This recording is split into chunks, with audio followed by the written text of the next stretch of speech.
Hello guys, welcome to my channel Nikita Sarathe. आज हम लोग हमारा एमपीपीएससी प्रीलिम्स का टॉपिक स्टार्ट चल रहा था जो एमपीजीके का, उसमें मध्य प्रदेश की जनजाति और मध्य प्रदेश की बोलियां करने वाले हैं। तो आज से टॉपिक स्टार्ट हो रहा है। आप पूरा फोकस करिए, जो भी पॉइंट्स आपको बता रही हूँ इन्हीं में से क्वेश्चंस पूछे जाते हैं। अगर आप इसको ट्रिक से पढ़ते हैं इस चैप्टर को तो आप लोगों को ये लर्न नहीं होगा, बल्कि आपको इसको बार बार रिकॉल करना है ताकि ये आपकी चीज जो भी चीज़ें हैं सभी अच्छे से माइंड में आपके सेट हो जाएँ। तो स्टार्ट करते हैं चैप्टर को। इसमें फर्स्ट हम लोग पढ़ने वाले हैं मध्य प्रदेश की जो गौड़ जनजाति है उसके बारे में। तो हमारे सबसे पहला इंपॉर्टेंट क्वेश्चन बनता है कि मध्य प्रदेश की सबसे बड़ी जनजाति कौन सी है। तो मध्य प्रदेश की सबसे बड़ी जनजाति आपकी गौड़ जनजाति है। ठीक है, अब इनके कुछ इंपॉर्टेंट पॉइंट्स ये हमको पता ही होना चाहिए, जैसे इसकी गौड़ जनजाति की उत्पत्ति कैसे हुई, इसका अर्थ क्या है, कहाँ कहाँ ये निवास करती हैं, इनके नृत्य, उनके देवता, ये सभी हम लोग पढ़ने वाले हैं। तो मध्य प्रदेश की सबसे बड़ी जनजाति कौन सी है? गौड़ जनजाति। इसकी उत्पत्ति कहाँ से हुई? तो उसकी जो उत्पत्ति है वो तेलुगु भाषा के कौंड शब्द से हुई है। गौड़ जनजाति की उत्पत्ति तेलुगु भाषा के कौंड शब्द से हुई है। अच्छा, इसका अर्थ क्या है? तो जो पर्वतों पर जो निवास करती है, जो जनजाति पर्वतों पर निवास करती है, वो कौन सी जनजाति होती है? गौड़ जनजाति। क्लियर हुआ गाइस? नेक्स्ट पॉइंट है हमारा निवास क्षेत्र। तो गौड़ जनजाति का निवास क्षेत्र कहाँ कहाँ पर ये निवास करती है, किस किस स्थान पर मध्य प्रदेश के? तो आपका बैतूल हो जाएगा, होशंगाबाद, शहडोल, मंडला, है ना, छिंदवाड़ा, ये सभी क्षेत्रों पर कहाँ गौड़ जनजाति निवास करती है। क्लियर हुआ? एक बार सुन लीजिए, बैतूल, छिंदवाड़ा, होशंगाबाद, बालाघाट, शहडोल, मंडला, इन सभी जगहों पर निवास करती है। उसकी उपजनजाति कौन कौन सी है ये भी हमको पता होना चाहिए। तो इसकी उपजनजाति कौन सी है? अगरिया। अच्छा, जो लोहे का काम करते हैं अगरिया जनजाति उनको कहा जाता है। जो लोहे का काम करते हैं उनको अगरिया बोलते हैं। किस जनजाति की उपजनजाति है ये?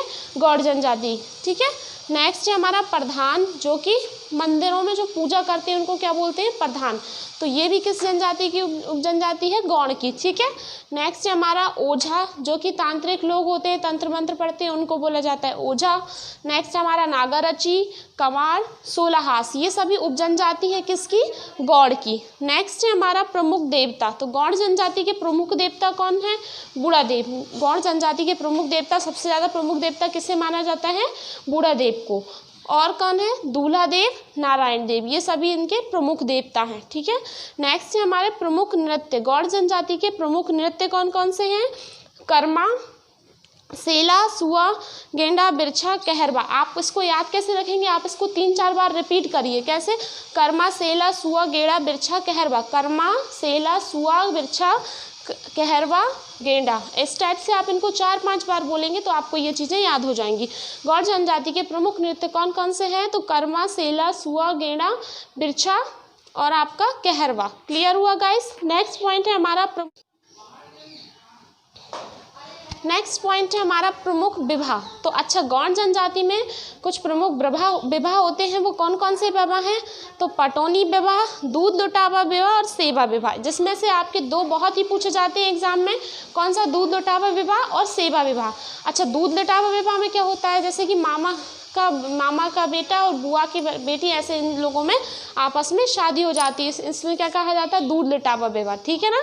और सेवा विवाह कौन सा होता है कि मतलब वो मतलब आपका बेटी के जो बाप है, मतलब वो उनके यहाँ जाकर सेवा करे, कुछ भी काम करे, तो वो कौन सा? सेवा विवाह कहलाता है। ठीक है, इस टाइप के कुछ प्रमुख विवाह हैं जो कि गौड़ जनजाति में प्रमुख मतलब इम्पोर्टेंट हैं आपके, जो एग्जाम में पूछे जाते हैं। अब क्वेश्चन आपका कैसा आएगा? जैसे बूढ़ा देव जो है वो किस जनजाति के प्रमुख देवता है? तो गौड़ जनजाति है। क्लियर है?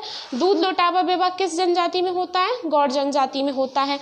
इस टाइप के क्वेश्चन आपको बना कर अपने माइंड में बार बार रिपीट करना है ताकि चीज़ें आपको बहुत अच्छे से लर्न हो जाए। क्लियर हुआ?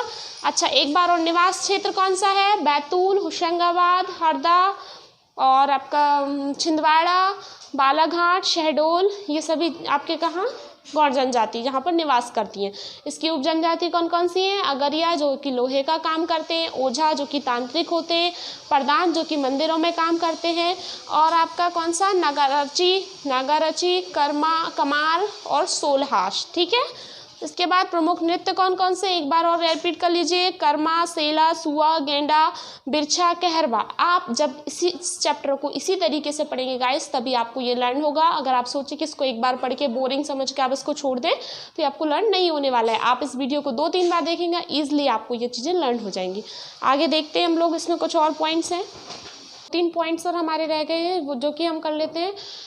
प्रमुख पर्व, इसमें गौड़ जनजाति के कुछ प्रमुख पर्व हैं, वो कौन कौन से हैं देख लेते हैं। बिदरी, कर्मा, बकपंथी, छेरता, मड़ई, हरदिली। तो इसमें से सबसे ज़्यादा एग्जाम में बार बार कौन सा पूछा जाता है, बकपंथी और छेरता।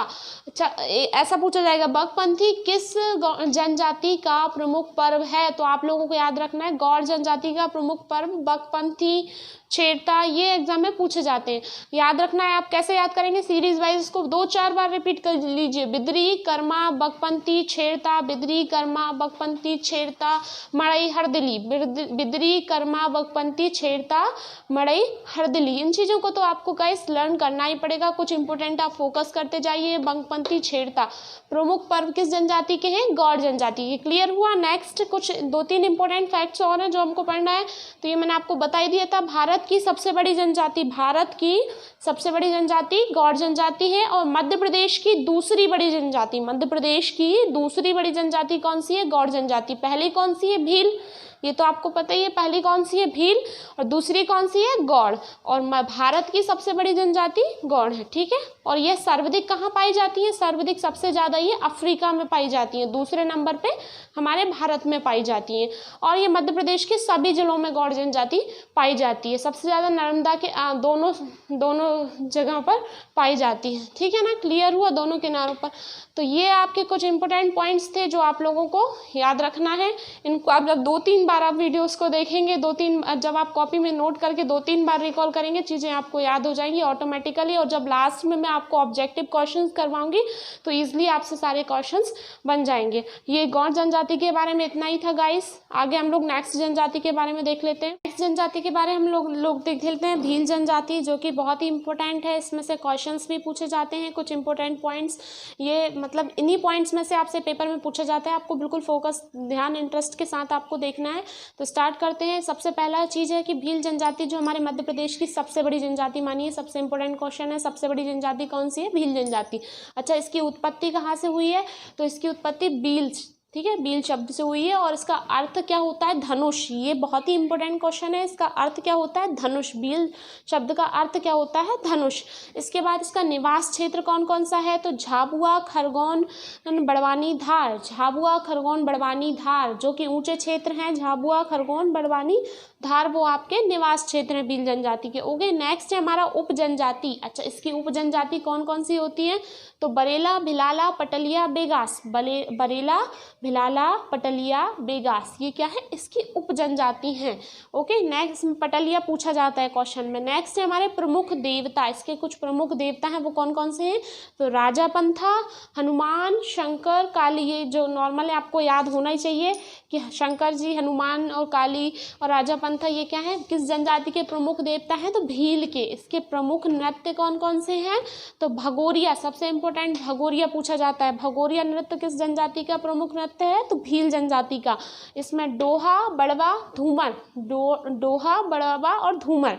इसका अच्छा प्रमुख विवाह कौन कौन सा है, सबसे वेरी वेरी आईएमपी क्वेश्चन है। प्रमुख विवाह गोल गधेड़ो। गोल गधेड़ो जो आपका विवाह है वो किस जनजाति का है, तो भील का। गोल गधेड़ो याद रखिएगा गाइस, जो कि परीक्षा पर्व, इसको परीक्षा विवाह भी कहा जाता है। नेक्स्ट इसमें अपहरण विवाह, जिसको प्रणय पर्व कहा जाता है। अपहरण विवाह, दो हैं आपके प्रमुख, गोल गधेड़ो, अपहरण विवाह। नेक्स्ट है प्रमुख पर्व।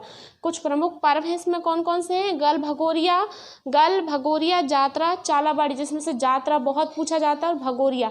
जात्रा आपका किस जनजाति का प्रमुख पर्व है, तो याद रखना है आपको भील, जात्रा, भील। ओके, ऐसे याद रखेंगे। गल भगोरिया, जात्रा, चलबाड़ी। गल भगोरिया, जात्रा, चलबाड़ी किसके प्रमुख पर्व हैं, आपके भील जनजाति के। अच्छा, कुछ इंपॉर्टेंट पॉइंट्स और हैं। अच्छा, भील जनजाति में एक भगोरिया हाट लगता है, ठीक है ना। भील जनजाति में एक भगोरिया हाट लगता है जो कि 7 दिन के लिए लगता है झाबुआ में, जो कि बहुत ही प्रसिद्ध है। नेक्स्ट है हमारा, अच्छा इसमें कुछ शब्द हैं जिनका कुछ मतलब दूसरे शब्द कहा जाता है। जैसे स्थान को इसमें क्या कहा जाता है, स्थान को भील जनजाति में क्या कहा जाता है, स्थान को फाल्या, याद रखना है आपको। स्थान को क्या कहा जाता है? फाल्या। घर को क्या कहा जाता है? कू। घर को क्या कहा जाता है? कू। स्थान को क्या कहा जाता है? फाल्या। घर को क्या कहा जाता है? कू। अच्छा, इसमें मृत्यु होने के बाद क्या बनाए जाते हैं? गातला बनाए जाते हैं। मृत्यु होने के बाद भील जनजाति में क्या बना दिया जाता है? गातला बना दिया जाता है। क्लियर हुआ गाइस? ये कुछ इंपॉर्टेंट पॉइंट्स हैं जो कि आपको याद रखना है। एक बार पढ़ने से नहीं होगा, मैं आपसे फिर से बोल रही हूँ। आप कॉपी में नोट करिए, चीज़ों को बार बार रिकॉल करिए, उतने अच्छे से आपको याद हो पाएगा। ओके, तो आज का वीडियो हमारा यहीं तक है। 2 पढ़ा दिया मैंने आपको, गौड़ जनजाति और भील जनजाति। इसके बाद हम लोग नेक्स्ट पार्ट में देखेंगे। अगर आप लोगों को समझ में आया हो, आप लोगों को वीडियो पसंद आ रहे हो, तो प्लीज़ मेरे चैनल को लाइक, सब्सक्राइब एंड शेयर करें। Bye bye guys.